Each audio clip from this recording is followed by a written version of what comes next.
अस्सलाम वालेकुम बच्चों। आज का जो हमारा टॉपिक है दैट इज़ एक्सक्रीशन।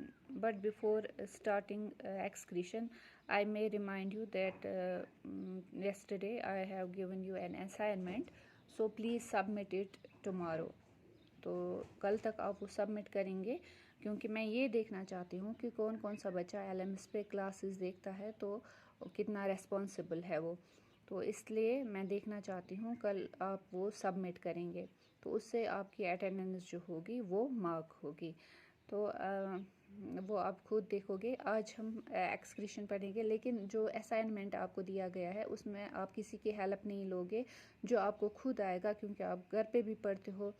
तो जो आपको खुद आएगा अपने दम पे वो आप करोगे। उसमें ये नहीं है कि किसी को कम मार्क्स आएंगे, किसी को ज़्यादा। बस आप ये देखेंगे कि हम कितना पोटेंशियल है हम में, ठीक है, और हमने अभी तक कितने क्लासेस ली हैं।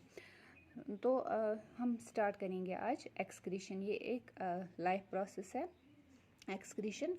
एक्सक्रीशन जो होता है, अगर हम देखेंगे, एक्सक्रीशन जो होता है it is a biochemical biological process. ये एक बायोलॉजिकल प्रोसेस है जिसकी वजह से जो हमारी बॉडी में वेस्टेज बनते हैं या टॉक्सिक सब्सटेंसेस बनते हैं, we should be eliminated from the body.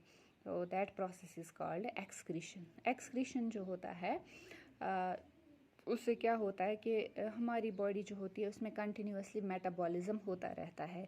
नए नए सब्सटेंसेस बनते हैं, पुराने ख़त्म हो जाते हैं। उसकी वजह से हमारी बॉडी में कुछ वेस्टेज एक्यूमुलेट हो जाते हैं, जमा हो जाते हैं, जो अगर बॉडी में एक्यूमुलेट होंगे, जमा रहेंगे, they will be harmful for us. वो हमारे लिए नुकसानदेह हो सकते हैं, वो पॉइजनस हो सकते हैं। तो नेचर ने एक सिस्टम रखा है कि वो वेस्ट जो होते हैं they are continuously eliminated from our body. वो हमारी बॉडी से कंटिन्यूसली रिमूव होते हैं। तो उस प्रोसेस को हम बोलते हैं एक्सक्रीशन। एक्सक्रीशन जो होता है it takes place in all organisms, चाहे वो प्लांट्स हों या एनिमल्स हों, हर एक में एक्सक्रीशन होता है। तो जो बायोकेमिकल रिएक्शंस होती हैं जो हर टाइम होती रहती हैं, तो वहाँ पे क्या होता है कि कुछ वेस्टेज या टॉक्सिक सब्सटेंस बनते हैं इन द बॉडी। तो अगर वो एक्यूमुलेट हो जाएंगे they may be harmful for the organism. So for an organism to lead a normal life the toxic substances being produced in its body must be removed continuously। तो हम बोलेंगे कि excretion जो है it is a process of removal of toxic substances from the body of an organism।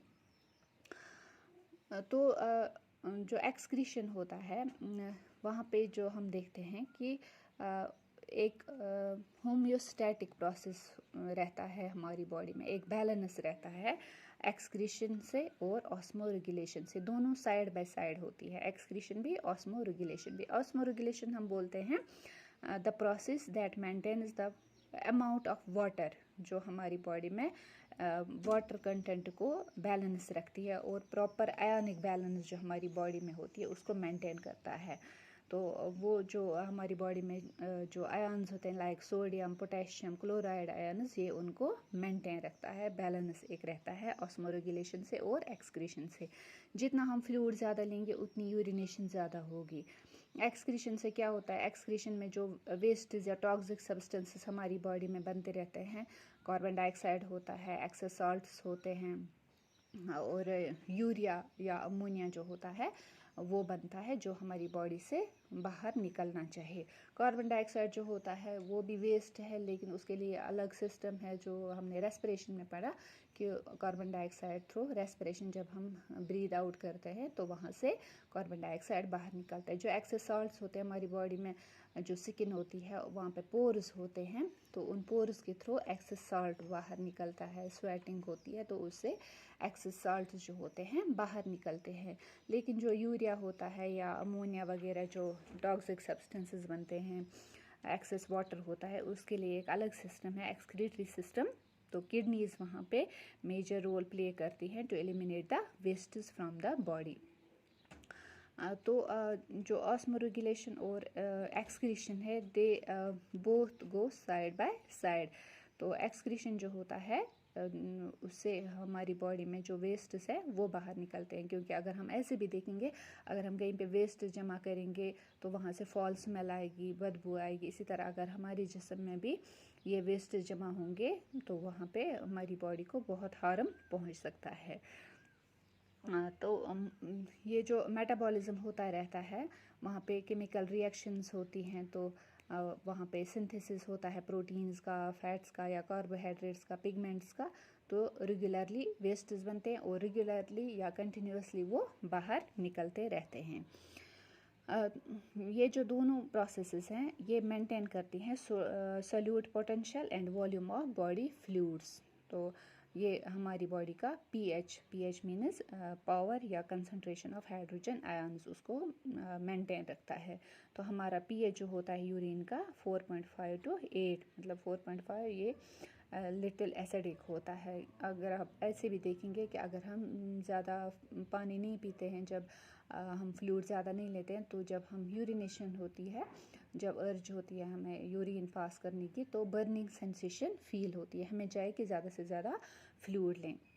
तो different organisms they have different organs for excreting the waste. जो हमारे unicellular organisms होते हैं उनमें सिंपल डिफ्यूजन होता है थ्रू सेल मेम्ब्रेन, क्योंकि cell membrane permeable होती है, तो उसके थ्रू वेस्टेज बाहर निकलते हैं। और उनमें जो कंट्रेक्टाइल प्रोटीन होता है उसके थ्रू भी वेस्टेज बाहर निकलते हैं। इसी तरह जो अर्थवर्म होता है उसमें नेफ्रीडिया या स्किन के थ्रू भी वो वेस्टेज एलिमिनेट करते हैं बॉडी से। इंसेक्ट्स जो होते हैं वहाँ पे माल्फिजियन ट्यूब्यूल्स होते हैं through which wastage are removed. इसी तरह जो वर्टिब्रेट्स होते हैं जिनमें वर्टिबल कॉलम होता है, जैसे जिसमें हम एनिमल्स आते हैं, तो उनमें किडनीज जो होती है उनके थ्रू एक्सक्रीशन होता है। जो वेस्टेज बनते रहते हैं वो होते हैं ammonia, urea, uric acid, bile pigments, excess salt, excess water, ये सारे वेस्टेज बनते रहते हैं।